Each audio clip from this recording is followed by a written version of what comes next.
Hello friends, আজকে আবার বেরিয়ে গেছি। আজকে লোকাল সাইট দেখব তো।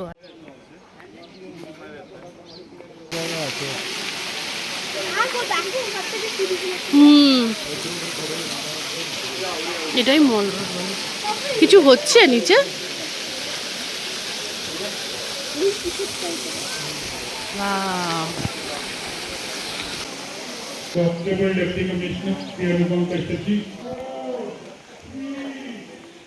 এটা নিচ থেকে ভালো দেখা যাবে চার্চটা। ও এই যে এই দিক থেকেও যেতে পারে। হ্যাঁ, মল রোডটা তো এদিক থেকে, চার্চটাও তো নিচেই।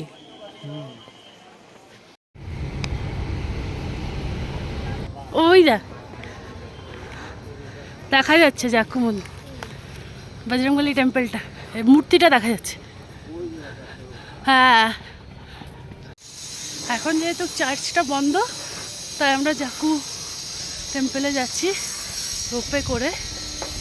রোপেতে অ্যাডাল্ট মনে হয় 500 নিল না, আর ছোটদের 400।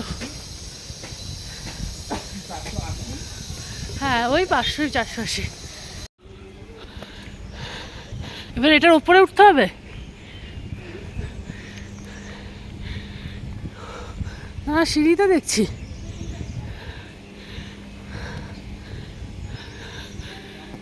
বাবা, এতখানি হেঁটে আমরা হাঁপিয়ে গেছি, এত খারাপ।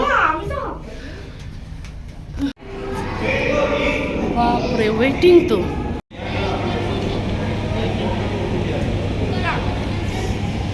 এখানে আবার দেখো একটা সালমান খানের স্ট্যাচু বানিয়ে রেখেছে। এখান থেকে রোপওয়ে করে 6 মিনিট লাগে। এখান থেকে রোপওয়ে করে 6 মিনিট লাগে জাকু টেম্পলে যেতে। চলো।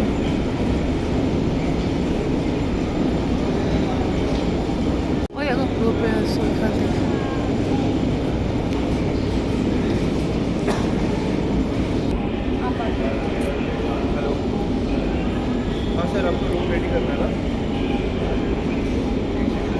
আরে আজকে ভয় লাগছে না তো?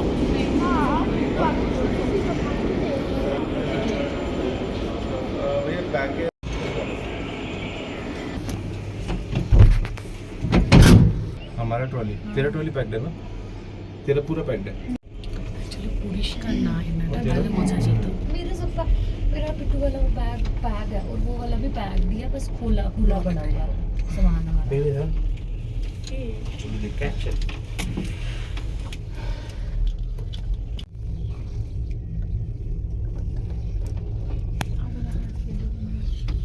সাইডের কাজটা অ্যাকচুয়ালি খুব ब्लूपर हो गया। এইটা কিন্তু অনেক স্টেবল না, কিন্তু উপরে কিন্তু খুব একটা ঠান্ডা নেই না, হয়তো রোপের জন্য।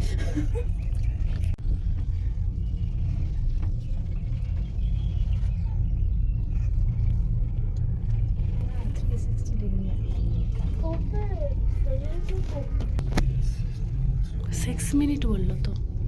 একটু এদিকে এসো তুমি। দরকার নেই, তুমি একটু হাত তুলে সরাও। এই চার্চার এই যে দেখা যাচ্ছে, এই যে মুখ, মানে বাজরংবলীর মুখটা দেখা যাচ্ছে। এই যে সরি এই যে মুখটা দেখা যাচ্ছে। না, ফোকাস হচ্ছে না।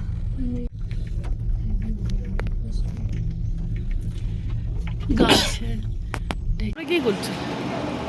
চলো। হ্যাঁ হ্যাঁ, টিকিট আছে।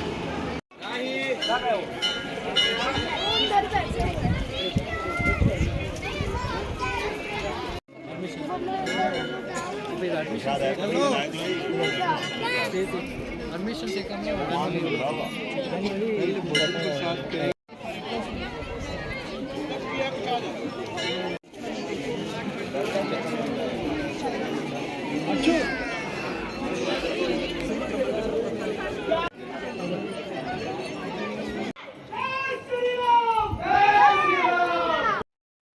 আমরা এখন মন্দির দর্শন করে বেরিয়ে এসেছি।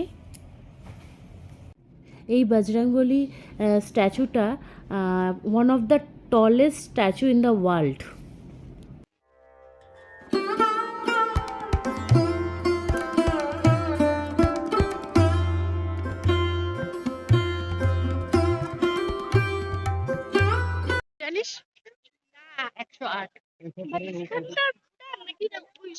পুরোটা স্ট্যাচুটা হচ্ছে 108 ফিট। আর এখানে হচ্ছে যখন ওই লক্ষণের জন্য সঞ্জীবনী বুদ্ধি নিতে গেছিল তখন এখানে ওরা রেস্ট করেছিল। হ্যাঁ চলো, আমাদের এখানে মন্দির দর্শন করা হয়ে গেছে, এখন আমরা আবার রোপে করে আবার ওই পারে যাব।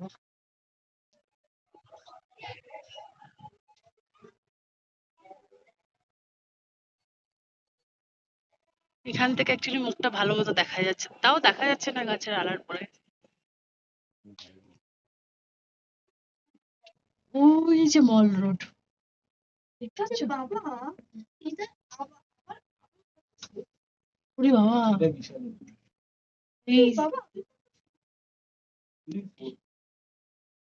এইখানে নিয়ে যাচ্ছে দেখ।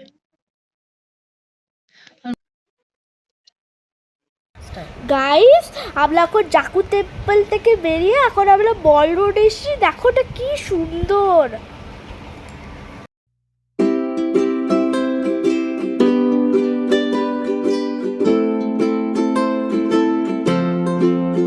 এখন আমরা মল রোডে শপিং করতে যাচ্ছি, দেখা যাক কি কি পাওয়া যায়।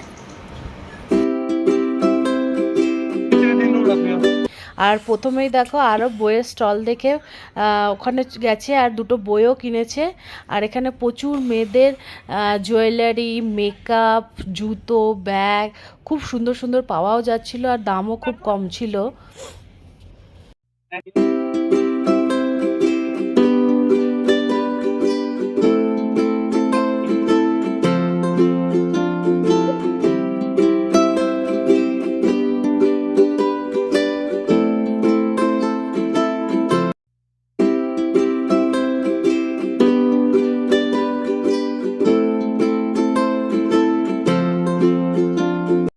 এখানে দেখো আমি একটা জুতোর দোকানেও ঢুকেছিলাম আর এখানে খুব সুন্দর সুন্দর জুতোও পাওয়া যাচ্ছিল আর খুব দামও কম ছিল।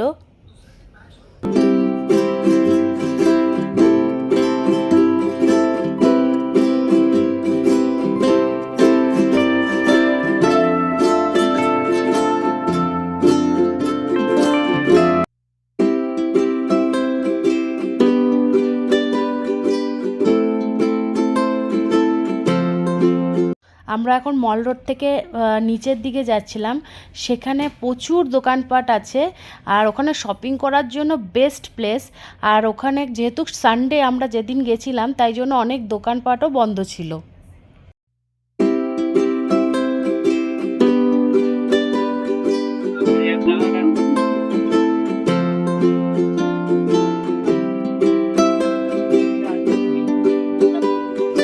এখান থেকে দেখা যাচ্ছে দেখো সাইডটা। এখন কালীবাড়ি যাচ্ছি, কালীবাড়িটা কথা ভুলে গেছিলাম, ওখানে সাইনবোর্ডটা দেখে আমার মনে পড়লো কালীবাড়ির কথাটা। আমি আর বুটো ওখানে গার্ডেনে বসেছিলাম। ও এটা মিউজিয়াম। ও এই মিউজিয়ামটার কথাই বলেছিল। পরে দেখা যাবে যদি। ওই তো কালীবাড়ি।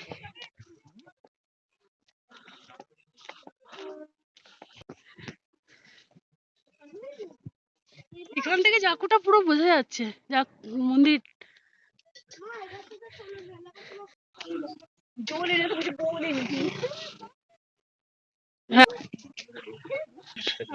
হ্যাঁ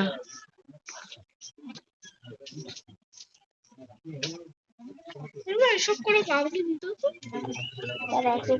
গাইস, এটা 1823 বানিয়েছিল। এটা প্রায় 200 বছরের পুরনো। আর ভেতরে অ্যালাউ নেই, ভেতরে অ্যালাউ নেই। এটা খুব সুন্দর, খুব মিষ্টি ছিল। আপনারা কিন্তু গিয়ে দেখবেন একবার। আরে আরে চার্চটা দিক দিয়ে যেতে হবে, এখানকার একটা ফেমাস চার্চ, বুঝলি? আরো একদম মল রোডের উপরে এই তো চার্চটা এখান থেকে। আর চার্চটা ভীষণ সুন্দর ছিল।